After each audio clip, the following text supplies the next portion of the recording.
প্রিয় দর্শক আসসালামু আলাইকুম। তো দর্শক যাকে দেখতে পাচ্ছেন তার নাম হচ্ছে সুরমা।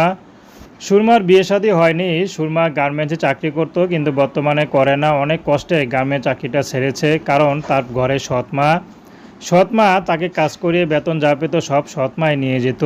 সুরমার অনেক জীবনে কষ্ট, আসলে বাবা বাবা বলে বাবা নাই, বাবা বলতেও বাবা নাই, মরা। তার মধ্যে ঘরে সৎমা অনেক কষ্ট দেয়। এখন বর্তমানে বিয়ের বয়স, বিয়ে শাদী করতে হবে, কিন্তু সৎমা চায় সুরমাকে দিয়ে গার্মেন্টসে চাকরি করিয়ে ইনকাম খাইতে, কিন্তু সুরমা চাচ্ছে বিয়ে শাদী করতে।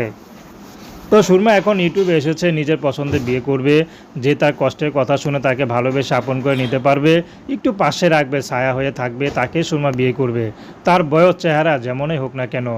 তো দর্শক, সুরমার কোনো পছন্দ নেই। সুরমা এমনও বলছে, যদি এমন কোনো পুরুষ হয় যার মনটা ভালো, সে যদি আমাকে বিয়ে করতে চায়, তার যদি ইনকাম কম হয় সমস্যা নেই, বিয়ের পরকে যদি আমাকে দিয়ে চাকরি করে আমি করতে পারবো, এবং দুজনের আয়ে সংসারটা ভালোভাবে চালিয়ে নেব। তো দর্শক, প্রেম ভালোবাসা বিয়ে শাদী করা আপনাদের ব্যক্তিগত ব্যাপার।